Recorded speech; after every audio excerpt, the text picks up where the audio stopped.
But many of you speak bad of politics, but the reason why you do is because you don't know what politics is. You think politics is these things of yours, of these political parties you are in. You are mere political actors. Participate in the political space. You are not politics itself. Politics itself is a science. It's a system that includes different actors and processes and theories. It's not just you and your smaller political party. It's not you and your friends who come together to contest the subsidy elections. It is the actions themselves. So I felt obliged to explain this because getting it down. So we are in the EU base, we can put about the same thing. Now let's leave that. Then there is an issue of understanding how the political system, at least at the level of the state, is organized. I have a very detailed cooperative governance workshop where I teach, when I'm doing around the GDP next week, where I explain how the state is structured first, in terms of its spheres and the arms of the state. Right? Arms of the state, we know what that is. We know what that is when we say arms of the state. When we say spheres of government, we know what that means. Arms of the states, the executive, the legislature, the judiciary. Those who execute the laws and policies of the country in the executive led by the president. Those who make laws and perform oversight over the executive, the legislature, parliament, legislature, council. Those who interpret the law and those who adjudicate over disputes, the judiciary. Then we've got the spheres of government. National government led by the President of the Republic.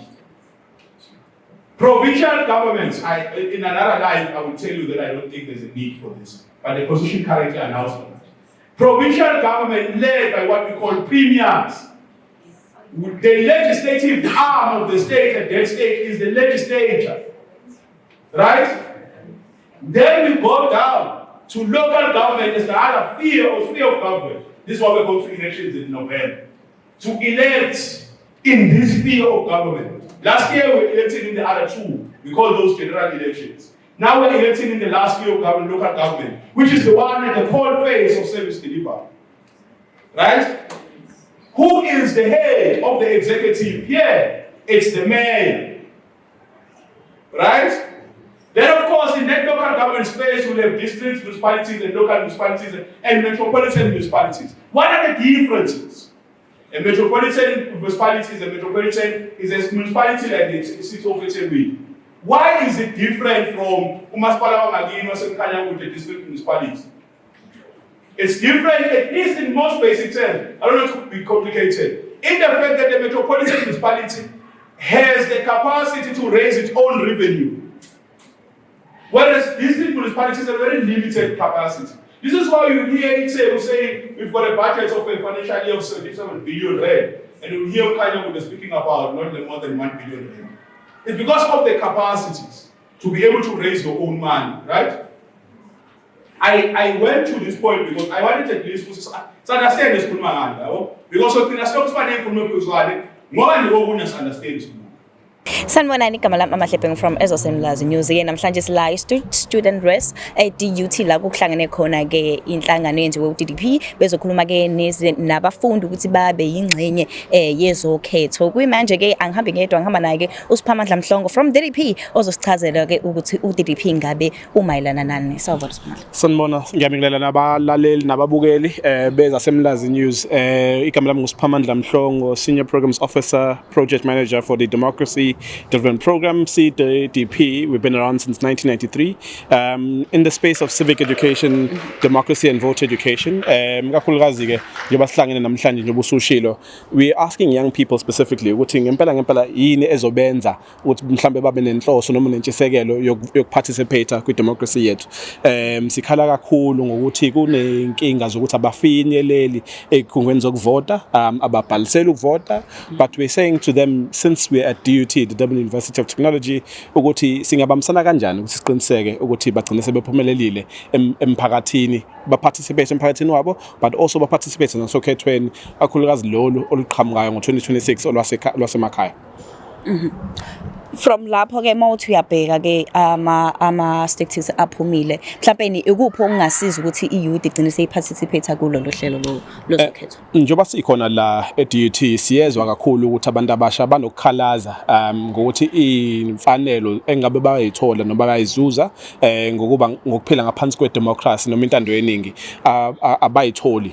Banenkinga ukuthi abantu abadala kakhulukazi ekuyibona bagcine sebehola o president for instance beyinhlangano eziningi abazibalulile bakhuluma ngokuthi they from 60 and above, and whereas bona as young people who are currently kwi-educational institution batshela ukuthi i-retirement age is 65 kodwa kukhona le ndaba ukuthi abaholi bezepolitiki don't retire at the age of 65, and so why are there double conditions for those instances? So mhlawumbe ekumele sikwenze iqinisekiseni ukuthi abantu abasha bagcine sebephumelelile participate in our democracy is ensuring ukuthi siyaqinisa indaba yokuthi i-voter and democracy education in the various spaces la bekhona. Okuningi kube kwenzeke emphakathini imhlangano ezithinta mhlawumbe iziphathimandla sizenza eindaweni nangezikhathi la abantu abasha khona abangayimisela ukuthi bayibandakanye nazo. So sifuna ukushintsha indawo, sishintshe izikhathi nesishintshe nendlela esenza ngayo ukuthi ngeke kuhlale konke kwama PowerPoint presentations kwa izipitch ezinde abantu bagcine sebelahlekelwe mhlawumbe inhloso yokulalela, and so that's part of what we want to try and fix. Sibona ukuthi in particular kumele sibambisane nenhlangano yezokhetho la eSouth Africa. Siyazi ukuthi based on ungaparticipate kwabantu abasha in particular, but also in terms of ama research asenziwe abantu abasha bakutshengisa ukungayithembi inhlangano leyo khetho iIEC ngokusebenza kwayo.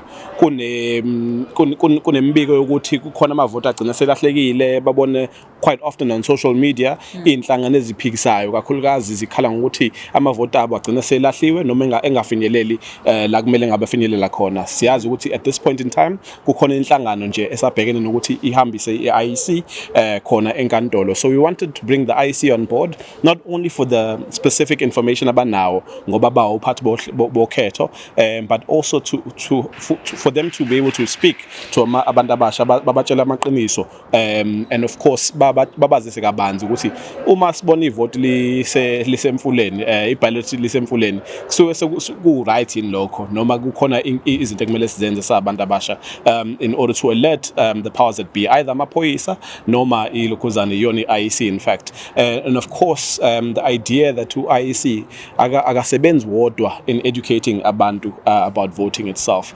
Sikhona civil society but also kukhona amaphoyisa during elections ababhekelela ukuthi i-safety and security yabantu uma bephumile beyovota yaqinisekiseka na, and so that's part of why we wanted to bring on board ama institution afana no IEC. Sibe kuphela kwenyanga ya April la sizwe khona from umongameli uCyril Ramaphosa esibekela obala ukuthi ukhetho lalonyaka lizobe lungumhla ka4 kuNovember. Yize eseyenzile leyo announcement akakagazethwa, so akafakwa eindaweni zokuxhumana ngokusemthethweni. Yebo sekulibekela usuku kodwa lokho kulekelela inhlangano ezifana no IEC as well as omasipala ukulungiselela lona ukhetho lizobe lukhona. Kodwa ukuthi kuze kushiciyelwe lona ukhetho kuzokwenzeka after i-voter registration ezobe ngoJune ezobe iphethwe yona iIEC. Njoba sazi ke ukuthi ukhetho lwasemakhaya in particular kuba khona indaba yokuthi kuba khona ama ward demarcation la okusho ukuthi khona kungenzeka ukuthi imingcele yama ward ishintshe. Leyo process siyenziwe by demarcations board kodwa sekusele manje ukuthi uIEC wenze lento ekuthiwa i-delimitation, i-ward delimitation, lapho bezobe behlukanisa ama voting stations noma ama voting districts lapho wena mhlali osekhaya ogcina uphumele uyovota khona. Kungenzeka ukuthi wawuvota esontweni phambilini kodwa manje usugcina usuvota kwi-primary school eseduze nawe, or you might be voting at a hall ethe kuba kujana nawe. Leyo isuku yenziwa ukuthi mhlambe inani labantu ababhalisele ukuvota kuleyo ndawo hlala kuyona selithe ukunyuka kancane, and of course siyazi la eThekwini based on that process ye-ward demarcations sesithole 112 wards instead of 111, so sesikhule nge-ward elilodwa in this instance. So kusho ukuthi ngokhetho olulandelayo ama-ward ama-council azobe siwakhetha azobe 112. Asibalike lapho lawa kuthiwa ama-PR councillors, proportional representation councillors. So isabelo sama-council asobe sinawo as iThekwini in particular sesithe ukunyuka kancane, and so we hope ukuthi abantu bazozimisela ngempela baphumelele bakwazi ukuvota. Uma umbukeli noma umlaleli enesifiso sokuthi azi kabanzi ngalolu khetho angasivakashela thina on our online spaces. Sikhona ku Twitter, Instagram and Facebook at @DDP_democracy, @DDP_democracy, and of course our website is www.ddp.org.za. La khona sikhipha imiyalezo yahlukene mayelana nokusebenza kwethu. Okukhulu ke thina sikwenza njenge civil society ukuvikeleka amavote ethu, siqiniseke ukuthi mhlawumbe abantu bagcine sebe nolwazi kabanzi ukuthi kwenzakalani mhlawumbe on voting day itself, as well as whether ukhetho lethu lu protected ngampela na. Is this thing of election observation. Lapho ke sesoqala ke thina iprocess yethu yokurecruit abantu abanentshisekelo noma nesifiso sokuba ingxenye ama-observers. So ama-party inhlangano zezepolitiki banama-party agents, i-IEC inama-presiding officers and electoral staff abana on voting day. Thina as civil society we can act as election observers, abantu abangachemile don't have an interest in the outcome of this election, but sifuna ukuqiniseka nje ukuthi democracy isebenza ngendlela ekahle that protects the citizens vote and ensure ukuthi singayithemba i-result eqinisa yenzekile. Ngisho noma ngacima i-TV for 5 hours this time around, kodwa siyazi ukuthi uDDP is going to be on the ground and ensuring ukuthi i-vote lethu li protected in that sense. So democracy development program sibonge kakhulu for ukuba nani ezasemlazi. Sinesiqiniseko ukuthi in terms of your capacity and reach emphakathini wasemlazi in particular, but iTheku namaphethelo sizokwazi ukufinyelela kubantu abasha in particular. Sinesifiso sokuthi sibabone abantu abasha emphakathini yabo esobe sihambisa yona lengxoxo ukuthi ungangayikhathaza mhlambe ngepolitiki, kodwa ipolitiki iyayikhathaza ngawe. Ungabi khona kwamanzi it's a political issue. Ungabi khona kwagesi it's a political issue. Ukunyuka kwenani lwa paraffin, ukunyuka kwenani la petrol, ukunyuka kwenani lemali oyikhokhayo mabugibela emateksini is also a political issue. Konke lokho kuyasibophezela ukuthi sibandakanye nokhetho, and so we'll be in our different communities through these community dialogues, but we want to also target specifically ama-institutions la khona abantu abasha, ngoba siyabona ukuthi uma singasebenzanga manje ngalolu khetho kuningi okuzokonakala if they don't continue to participate. Sikhona ke ku www.ddp.org.za in terms of website yethu. Sikhona ku social media at @ddp_democracy, Instagram, Twitter and Facebook. Siyabonga kakhulu ngesikhathi senu. Sibonge Ngcolosi. Thank you so much. All right, siyabonga kakhulu ke sesizwele ke kuNjomani usechaze kakhulu, but then ke asigcini la sisazokhuluma ke nama leaders and also nama students ukuthi wona ke ezwa kanjani ngalolu daba. All right, la sine student ke uzosichaza ubhuti ukuthi ubani wakabani, and then uzobe sesichazela ukuthi yena ke engabe uyaba yini ingxenye yezokhetho, if ukuthi akasiyona ingxenye yezokhetho kudalwa yini ukuthi angabi yiyona. Sawubona. Yebo njani? Ngiyaphila kanjani? Ngiyaphila. Igama lami mina ngoNhlahla, Isibongo kaVumasi. Vumasi ngikubonile bengabi ingxenye yezokhetho. Bengabi ingxenye yezokhetho so far, because ama reasons akhona ukuthi kuyo yonke leminyaka le bekusamele ngivote onge-experience ukuthi uzomvotela umuntu but egcineni uzofana nalo muntu lo obuthi uyambalekela, because masibuka yonke into sibuka from the fact yonke into iqhamukelephi basuke bonke from inhlangano eyi-1 ne, and then wonke umuntu asediscover yakhe inhlangano after leyo nhlangano sebona ukuthi ngapha uhlulekile ukuphatha. Kahle singakusho ukuthi amanye ama-leaders la anehanga for ukuthi ecabangela iphakethe lawo mayephethe. Bafuna lokho ama-leaders e-South Africa, because right now sinama-leaders esosiyavota sivote inhlangano ethize, uzofica umuntu ona-80 kumele vote kuleyo nhlangano engene phansi, whereas thina singabantu abasha sifundile ufunda uzube ne-masters for leyo position ethize, kodwa ngeke ukwazi ungena kuyona unless nawe kuyoze nabe kumele be-influence ngendlela yakho nepolitiki, kodwa bafaka abantu abadala. Kodwa umthetho we-South Africa uthi uya-retire ku-60 to 65. Ama-leaders like o-minister nayo yonke indawo phezulu ufike ku-president uyanothisa ukuthi bonke bano-70, 80s. Kodwa nje manje siphila esikhathini samanje lapho khona kumele si-check-e yonke into edinga abantu abasha abazokwazi ukuphila nayo in future. Labantu abadala abasacabangeli bona i-future for abantu abasha because basasene-mentality abantu abadala ukuthi baqhuba into kanje bacabangela iphakethe labo kuphela. Alright, sisizwele ke usebekile ke usikhumbane bakithi uvo lwakhe ukuthi ke yindaba yena angaparticipate kwezokhetho ke asigcini lapho usezomunye futhi sizokhuluma naye.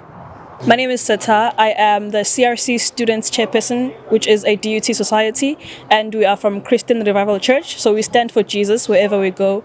And I believe this year I will take the initiative to vote because I think this session has been very informative. But also a question that was posed is what will it take for young people to start voting? So I think that question has to be raised a lot. And the answer is it'll take godly leadership. It'll take people who are willing to stand for truth in every sector of leadership and for them to have consistent truth throughout. Thank you. Alright, thank you so much. Ke usenizwele ke nawe sithatha ukuthi ke after this program imsize kakhulu ke usezoba ingcenye yezokhetho. Njengamanje ke sikhuluma ke nomuntu obekwe panel ebebe khona ke mayelana nale program ekade ikhona ekade yenziwe ke uDDP niyaphila. Yes, ngiyaphila ninjani? Siyaphila. Bese cela uzethula ukuthi ubani wakabani. Ngiuprofessor Zamokuhle Mbandlwa. I'm an academic. I was invited here to speak about the youth participation in the democracy in South Africa. Yeah. And then masibheka ke ama statistics lapha yasibonela ukuthi beku high from ama 90s aya ngokuya akhuphuka 2014 if I'm not mistaken. And then masibheka abafundi ngabe kwenziwa yini ukuthi bangaparticipate ezintweni ezikanje zokhetho. Well, maningi ama factors akhona contributayo as I've mentioned earlier on ukuthi people have lost trust with government na with systems even nakuma institutions as now, so abantu bayavota but they don't see change, so they end up not going to the ballots. So ezinye zeinkinga ekhona ibanga ukuthi abantu abaningi bangaparticipate. Ne-understanding yesikhathi kube inkinga abantu bazothi democracy ne-politics are political parties, which are two different things. Political parties are political parties and political system is something else and democracy is something else. So abantu abaningi banga understand ukuthi everything is about politics. For you to be here today, you took a political decision to come here today. And it's not about the party, it's about decisions that you are making about whatever that you want to do. So that's the main challenge that you have. But I'm happy that young people clearly understand that they need to participate. Well, there are those who don't want to participate. And even in the past, there are so many people, if you look at the trajectory that I've presented, people have been declining, especially young people. And at this point, out of 63.1 million people in the country, we have more than 37 million people who are young people. And it shows that we have, according to the demographics, more people that are in the country are young people according to the statistics that you have. But young people in majority are not participating in the elections. And some register but don't participate, some don't even register. So as of 2024, in the last elections that you had, the number was very high compared to the rest of the other elections that you had. And we don't know what is going to happen this year since we are preparing for the local government elections. Alright, but then after this program asithemba ukuthi ke azothukwehla kancane ama statistics lawa abesiwabona ukuthi anyukele intsha isavote. And then okunye after sebevezile uvo cause bebe baningi beveza uvo novo omunye uthi angivoti ngesizathu sokuthi, so after ukuzwa ama uvo lwabo uzizwe kanjani? I think banama point are valid.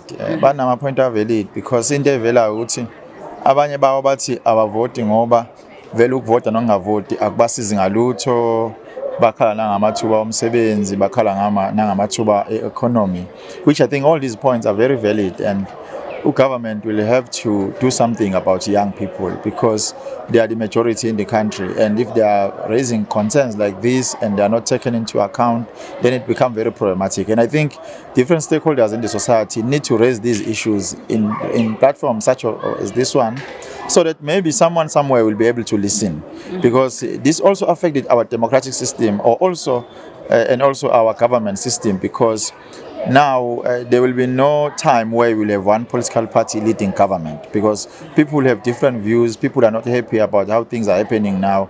So it means that we'll always have coalition government from national, provincial and local, because of the same issues that people are raising, and these issues are not taken into account. Alright, sesizoyivala nje kancane ngeke ngezwe ukuthi kune youth parliament if I'm Yeah. not mistaken. Ngabe into beyikhona before or into ezoqala manje, and then isebenza kanjani, ingabasiza kanjani abantu abasha?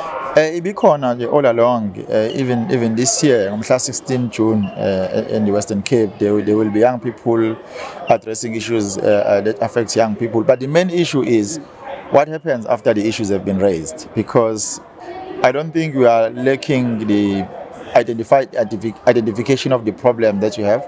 We do understand the problems that you have. The main issue is how those matters or those problems are being addressed or being resolved by those who are in power. So I think that's the main issue, in such a way that many people no longer are interested in raising issues, because they raise issues but there's no solution, or even if the solution is there but there's no political will from those who are in power to resolve those issues. Alright, siyabonga kakhulu ke siniswele ke ukuthi ke le program ngabe beyingane, and then imapha ama solutions abeze nawo uDDP, IEC nabanye bebekhona la. Siyabonga kakhulu. Evening, igama lami nguMasiza wakwaNculu, ngilaba student governance DUT, manager khona. Yebo baba, ngaphambi kokuthi ke sizwe uvo lakho lokuthi ke engabe usizwa kanjani after the program ekade yenziwe ke uDDP uzogqugquzela abantu abasha ukuthi nabo fanele bagqugquzele abanye abantu abasha ukuthi ke baparticipate ezintweni zokhetho? No, ngizwe ngijabulile kakhulu, because this was aimed at our student leaders, and our student leaders bangulumlumiso sifanele sisebenze ngawo ukuthi sisabalalise umlayezo kumanye ama students. So I was very glad ukuthi ba engage in process ngohlobo ba engage ngalo. All right, siyabonga kakhulu. Thabile Mdluli, IEC Municipal Outreach Coordinator. Alright, sisithabile Mdluli, sibone lapha abafundi bebecomplaina ngokuthi nje bengaparticipate kwezokhetho ingoba nako bake babona ama ballot box and izebuyini and so on. So wena isiphi isiqinisekiso obanike sona ukuthi no yonke into isemthethweni and yenziwa ngohlelo? Mhlawumbe nje okokuqala engakusho ukuthi as iIEC umuntu mayiqashwa usayina icontract, and kwicontract yakhe yasho ukuthi if you are in contempt of umsebenzi noma imithetho yakaIEC, you are liable firstly to be in prison for 3 years or even 5 years, because it goes under corruption mawukuthi you are found ukuthi ulahla ama ballot paper abengakabalwa. But also into engifuna mhlawumbe siyixwaye is that indlela esebenza ngayo kaIEC is the fact that ama ballot paper so abala at the ballot at the center, at the voting center. So mase siphuma nje nama results ne result slip siphuma vele ama ballot boxes nama paper atengaphakathi sesiwabalile vele. Asisho ukuthi into enhle ukuthi ama ballot boxes atholakala emfuleni and but isiqiniseko singasikhipha ukuthi suke vele esebaliwe, and kuwe in the voting station so khona party agents, so the various different political parties that contest an election, as well as ama election observers asuke khona a station ensuring that everything is free and fair. So even if mhlambe ama ballot boxes are misplaced, suke yonke into ade yenzeka phakathi at the station isuke isiconcludiwe. But one thing that we did note as the IEC ukuthi leyo the mismanagement of our resources aga IEC ayibaphathi kahle abantu. So what we are doing is training better staff sets on how to dispose ama ballot boxes ukuthi hayi ngoba usuqedile fanele walahle, but actually area managers supposed to come back, collect all the ballot boxes and take them back to a warehouse where we store them for a period of time, just in case ama objections do come up, we can go back and recount lama votes lawo. But yonke siphuma station yonke into isibaliwe. Alright, and bazikhaleni nangokuthi ke amathuba omsebenzi abakwazi ukwabona because abasawafunda amaphephandaba, and then nina no IEC niyavula amathuba omsebenzi and mayivuleka niwavula kanjani? Okay, so the IEC is a national institution with different departments. Kona yo HR, yo Langi Kona Mina, which is outreach, which is teaching Abandabasha, most especially Abandabasha, about democracy, voter education, as well as registration. We also have your marketing, your finance, Kuning, Lasikona within the IEC. So various departments ayavula for either internship positions or even permanent staff positions. All of those vary in terms of ukuthi badinga qualification ekanjani. For example, if there's a marketing vacancy ekhona kwi department yaka marketing, uzofuneka someone with either communications, marketing degree, or something along the lines of dealing with media studies. So it gahluka in terms of the qualifications or the criteria for each of them. But then okunye kuyaba seasonal, njengokuvota nje kuyaba khona voter registration staff, kuyaba khona futhi the voting day staff. La kukhona so la kuyaba seasonal in terms of the election season. So aswavuli lawa njalo, swavula only in time of the elections. But isiqiniseko asinikeza wona abantu abasha they can go to the IEC website. So yonke into siposta on our website at elections.org.za, or you can either go to iec.org.za. Ila uthola khona ama vacancies. Just open vula profile yako, create a profile, and then you'll be able to see all the different vacancies. All right, thank you so much. All right, sesiyayigoqa-ke njengamanje ke, but then asivala nguSihle Nkosi okuyena ke president wama RSC khona la e-DUT. Kuyaphila Sihle? Siyaphila njani? Siyaphila nathi. Besicela ke after this program seyonke seyenzakile uzizwa kanjani? No, ngayibamba ngiswati sakithi. No, ngitiva ngikhuthazeke kakhulu njengomlomo omusha ngoba uma sibona khona abantu labadzala who are willing to share knowledge with us as young people and be able to equip us ngoba ngiko lokubaleke kakhulu because we have a challenge ukuthi most of the young people do not want to participate in the democratic systems of the country because they do not understand what they are and what it means for them as young people. So uma sifike sathola abantu labadzala labanelwati labangenalihlangothi labatofike bathi as a young person you need to participate, not just also bas encourage but lokubaleke kakhulu kumnanzi ukuthi basibutile futhi ukuthi yini le yenda thina sibantu labasha singa participate. Kubuta lokho ke kusita kakhulu ngoba you get to understand the real issue from the ground, from the people who are at the ground, because it's the young people here who are dominant in terms of numbers of the unemployment. So most of the issues that they face, they really matters and they do matter most in these upcoming elections. Thank you very much. All right. Maybe because some of these programs they happen across the country, IEC and other stakeholders who wishes to actually equip young people, but I would like to say and to encourage abantu abasha nabasebancane ukuthi they must participate, because some of them they do not even want to participate in such programs, and these programs when they're being called you must come out in all numbers so that at least you would know that you get the knowledge and it is important to be part of it.